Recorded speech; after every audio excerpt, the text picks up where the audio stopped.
देखिए बहरहाल ये पूरी तरीके से एनडीए का अपना इंटरनल मैटर है और ख़ास तौर पर मुकेश सैनी जी की अगर मैं बात करूं, ये पूरी तरीके से उनकी पार्टी का अपना इंटरनल विषय है कि वो कहां पे चुनाव लड़ना चाहते हैं, नहीं लड़ना चाहते हैं, गठबंधन में उनकी क्या बातचीत हुई है, नहीं बातचीत हुई है।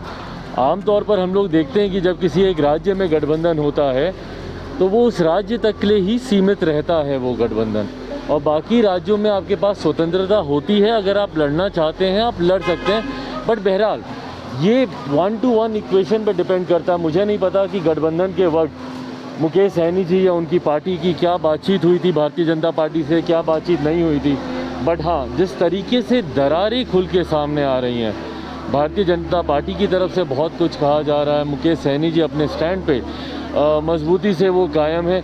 ये किसी भी गठबंधन के लिए इस तरीके के मतभेद जो धीरे धीरे मनभेद में भी बदल रहे हैं, ये किसी भी गठबंधन के लिए सही नहीं होता है। बट बहरहाल वैसे भी एनडीए गठबंधन में कुछ सही तो चल नहीं रहा है। ये तो फिर भी छोटे क्षेत्रीय दल हैं। अगर आप गठबंधन की दोनों प्रमुख दलों को भी अगर आप देखेंगे तो जिस तरीके से मौजूदा मुख्यमंत्री नीतीश कुमार जी की पार्टी और भारतीय जनता पार्टी के बीच में जिस तरीके से टकरार चल रही है और अपने आप को वर्चस्व की लड़ाई में बड़ा दिखाने में दोनों लगे हुए हैं, विभिन्न मुद्दों पर दोनों आमने सामने हैं गठबंधन।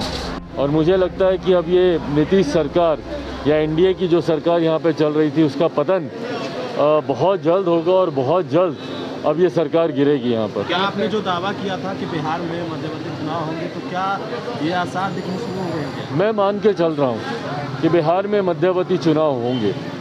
कोरोना की वजह से जो यात्रा मुख्यमंत्री जी की, जिस तथाकथित, मैं इसको तथाकथित ही बोलूँगा, समाज सुधार, क्योंकि मैं नहीं मानता कि बिहारियों को सुधारने के लिए मुख्यमंत्री जी को ऐसी किसी यात्रा पर निकलने की ज़रूरत है। बट बहरहाल जिस तथाकथित समाज सुधार यात्रा पर मुख्यमंत्री जी निकले थे, ऐसी यात्राओं पर अमूमन वो तभी निकलते हैं जब वो खुद चुनाव की तैयारियों में लगते हैं। वैसे हम लोग मुख्यमंत्री जी को बड़ी से बड़ी घटनाएं हो जाती हैं, हम लोगों ने आज तक कभी नहीं देखा कि मुख्यमंत्री नीतीश कुमार जी कहीं जाते हों या किसी परिवार से, पीड़ित परिवार से जहरीली शराब से, नालंदा में ही कितने लोग मर गए, उनका गृह जिला, पर आज तक हम लोगों ने मुख्यमंत्री को कहीं नहीं देखा कि वो कहीं आए जाएं।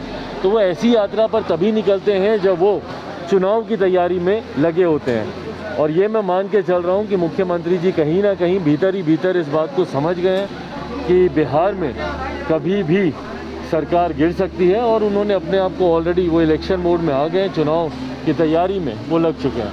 मुकेश सैनी ने जो बयान दिया उसके बाद बीजेपी के कई नेता कह रहे हैं कि चिराग पासवान को एनडीए में ला रहे हैं, मतदान के बाद यादव ने कहा है। देखिए, हर उस नेता का मैं धन्यवाद करता हूं जिन्होंने अपनी भावनाओं को इतने स्पष्ट तरीके से उन्होंने रखा, पर मैं बार बार इस बात को मैं कहता रहा हूं और मैं बोल रहा हूं कि फ़िलहाल मेरे लिए मेरी पार्टी लोक जनशक्ति पार्टी रामविलास को नई मजबूती देना, संगठन के स्तर पर इसको मजबूत करना, पूरी नई प्रदेश कमेटी हम लोग की तैयार हुई है और नए सिरे से हम लोग संगठन के कार्यों में हम लोग लगे हुए हैं। तो अभी आज की तारीख में मेरी पूरी प्राथमिकता पार्टी के विस्तार, संगठन को मजबूत करना, और जैसा मैंने कहा कि गठबंधन की बात तब होगी जब कोई चुनाव आएगा। एमएलसी चुनाव में पार्टी ने पुनः फैसला लिया है कि हम लोग अकेले चुनाव लड़ेंगे।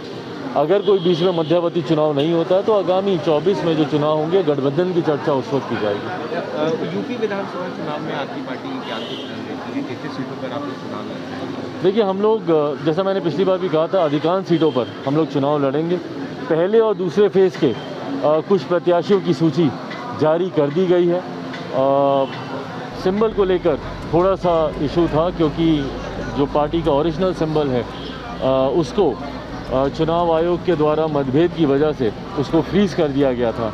थोड़ा सा इशू था क्योंकि जो पार्टी का ओरिजिनल सिंबल है उसको चुनाव आयोग के द्वारा मतभेद की वजह से उसको फ्रीज़ कर दिया गया था, और अभी जो टेम्परेरी हम लोग को सिंबल मिला हुआ है उसको अलग अलग राज्यों में उसकी अवेलेबिलिटी के आधार पर ही वो सिंबल आपको मिलेगा।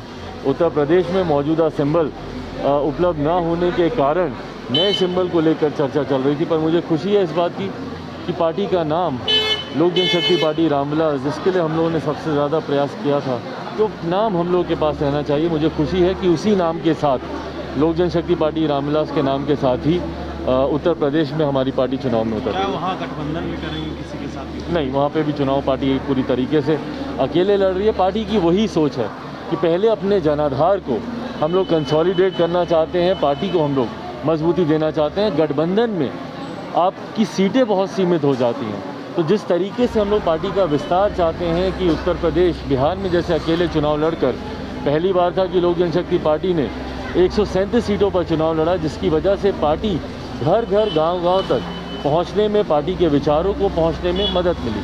उसी तरीके से उत्तर प्रदेश में भी हम लोग चाहते हैं और उत्तराखंड में भी, दोनों जगह हम लोग अकेले बिना किसी गठबंधन के पार्टी चुनाव लड़ेंगे।